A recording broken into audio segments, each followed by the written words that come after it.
Ma l'idea di questa mostra nasce anche da una conoscenza personale, perché ho avuto la fortuna di conoscere negli anni '80 l'artista, Bebe Olivi, per una mostra che era realizzata su parte della sua storia.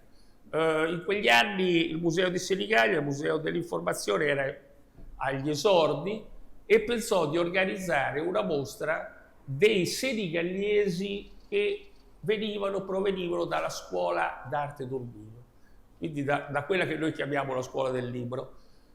E Bebe Olivi era l'unica donna che aveva frequentato la scuola ed era senigallese, considerata chiaramente senigallese, quindi l'andai a incontrare a Senigallia perché dovevamo parlare di questa mostra. E da lì è nato un rapporto molto bello che è durato qualche anno e abitualmente per qualche estate ci si è rivisti a casa sua a parlare d'arte e a osservare i suoi sviluppi nel suo lavoro. È molto legata al territorio, al nostro territorio collinare, perché ha in qualche maniera preso ispirazione per il suo lavoro dal nostro territorio, queste linee ondulate, questi lavori che sono degradanti, questa pittoricità anche nella grafica di Bebe, una cosa che si dice sempre molto poco.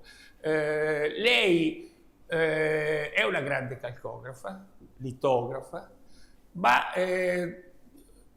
lavora col segno e lavora con la composizione in modo pittorico, cioè complessivo, non lascia soltanto il segno, ma interpreta proprio la realtà che vuole, quindi la natura, le nostre colline, i nostri prati, le nostre campagne, in maniera non solo personale, ma proprio da grande artista, perché la interpreta in maniera complessa.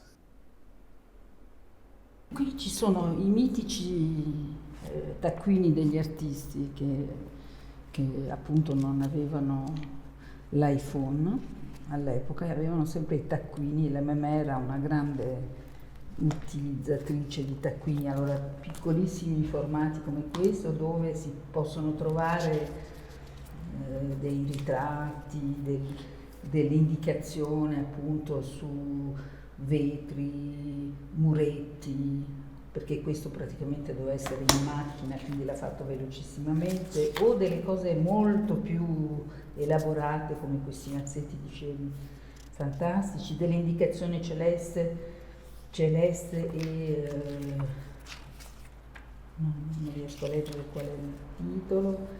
Allora, questa è la foto ufficiale dei laureati e quindi si vede da quello che è scritto dietro che appunto persone molto serie, c'erano più di 10 insegnanti, qui 10 insegnanti, infatti si vedono, sono abbastanza più grandi e quelli in prima fila sono, lei li chiama persone molto serie, gli insegnanti, e i laureati freschi sono 7.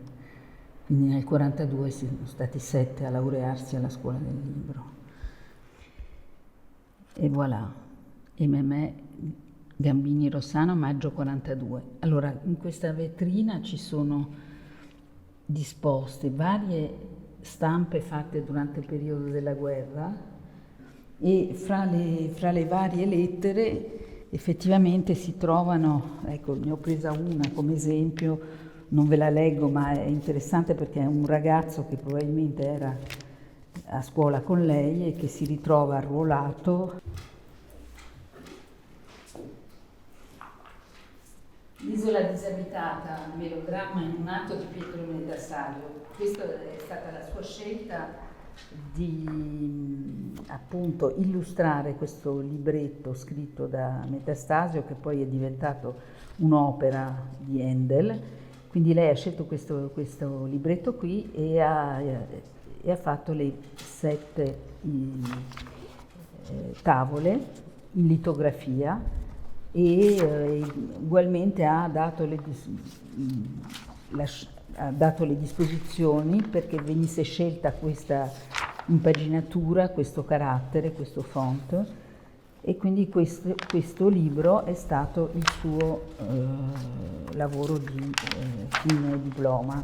Ecco. Veniva poi stampato, perché essendo la scuola del libro, e quindi stampato a 140 esemplari.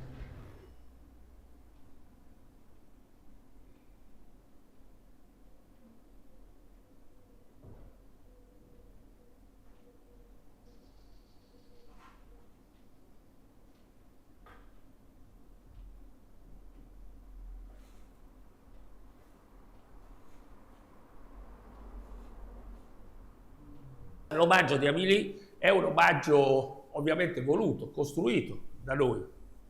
Cioè abbiamo voluto cercare di trovare questo legame che c'è, esiste, che non è solo un legame di parentela tra nonna e nipote, è un legame d'arte.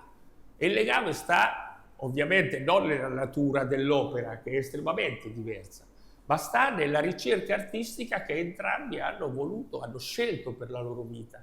Quindi quando io vidi le sue opere iniziai a pensare che poteva essere una cosa estremamente bella metterle a confronto in uno spazio espositivo, esponendo il corpo d'opera importante della nonna e le novità, le invenzioni, le determinazioni, la forza anche delle immagini della nipote. Ho usato la storia della nonna per proiettare le mie, un po' il mio universo. O quello che immaginavo. Cioè, un po' più fantasia, un po' più immaginazione. Tra i pensieri poi tuoi mi ha colpita tantissimo questa parte che dice: mia nonna dava vita ai silenzi delle colline, io dono voce alle storie delle donne. Lei cuciva emozioni antiche, io le intreccio con immagini nuove. E lì secondo me c'è proprio il succo Il nostro legame. del vostro legame.